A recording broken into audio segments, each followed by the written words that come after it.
me tell you a little bit about how this album came to be. I started working in the studio in 2015 with Jeremy Michaelis, Dang it, I was supposed to come in right away. where he engineered at Seven Spin Studio in Valparaiso, Indiana. For drums and bass, Mike and Dan, my longtime collaborators, were playing with me. We first played together when I was a freshman in college, so we really knew each other's strengths and we had an easy rapport. 10 years later, the album as I originally envisioned it came out on major streaming, though for a long time it just sat in various computers and hard drives, partially finished or unfinished. The songs on this album mean a great deal to me because they were written during a time of great soul searching for me. It was in the last 2 years of my living in Valparaiso before going to Tennessee and studying at the Episcopal Seminary in Sewanee, Tennessee. But before that, I was writing lots of songs, looking for deeper meaning in all the things that I was doing, whether it was hanging out or going to family weddings or being on bike rides or being in the great outdoors. It made me very prolific as a writer in this time. God only knows.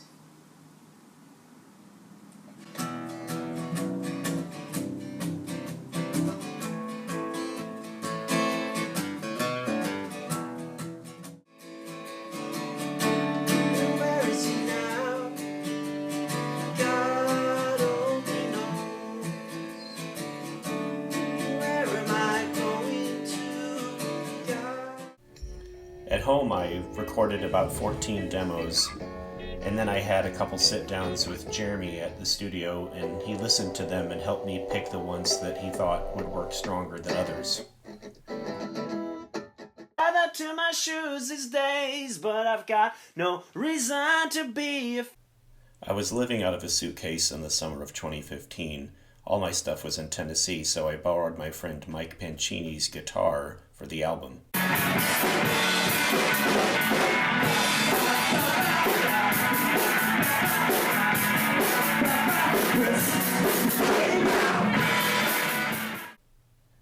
I learned from Jeremy that because he was in nursing school, he didn't feel he had time to properly mix the album. So I had the idea that if he sent me the stems, I could work on it myself with mixed results.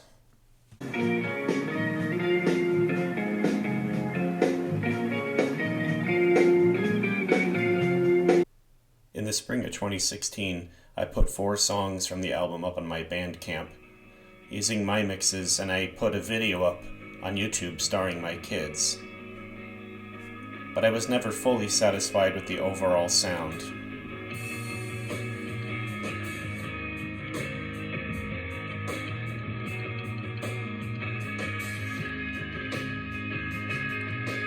I can see this happening over and over. Maybe find a way to end the fight.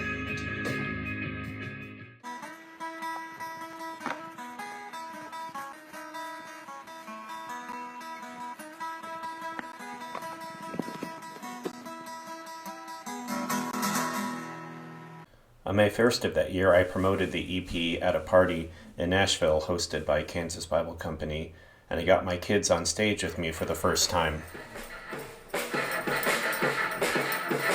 The bulk of my musical outlet in Tennessee was with the band The Hill Brothers, and it was bittersweet to go back to Indiana after playing with them for 2 years. In my new digs, I didn't have bands to play with yet, so I mixed some of the material and put them up on Bandcamp, but again, with mixed results.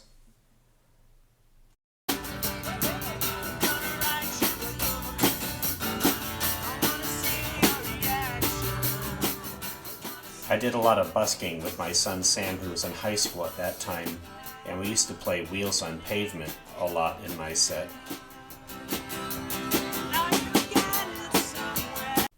More of the songs found their way into jams and shows, such as when Barton and I would play Holy Cross Day. And God Only Knows became a staple when I played with John and Brannon.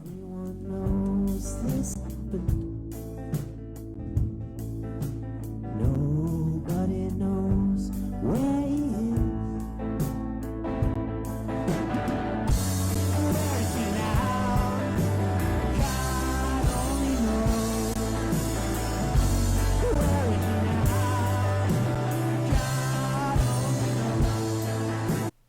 but the album as you can stream it didn't really take shape until post-COVID times.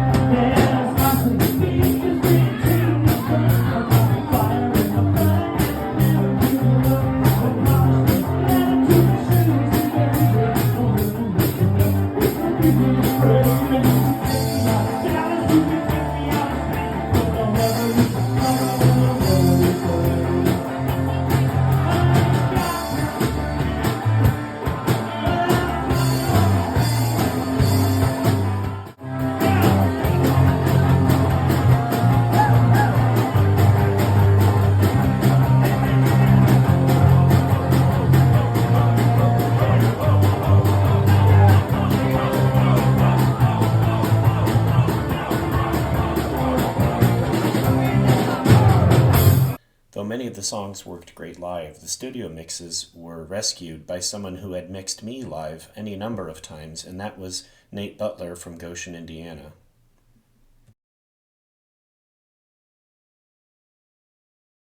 I fell in love with his studio and his style when he tracked the Sanchez agency with whom I play in 2024.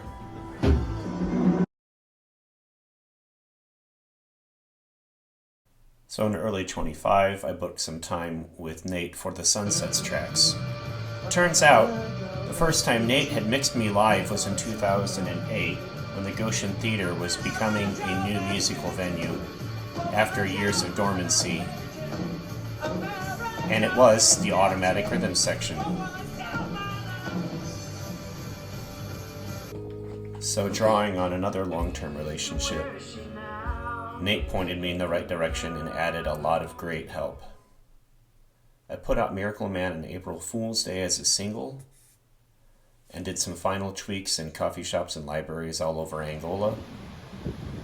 Miller Beach was where the album cover photo was taken by my friend Lisa in 2018. That's Abby next to me. And that's the final cover for the album. And the album was in process for 12 years. It came out Monday after Easter, or as we call it in South Bend, Dingus Day. And that same day I ran into Tony Parandi, who gave me the line, "Holy, holy shoes," from a 2013 Facebook post when I wanted friends to help me finish writing that song.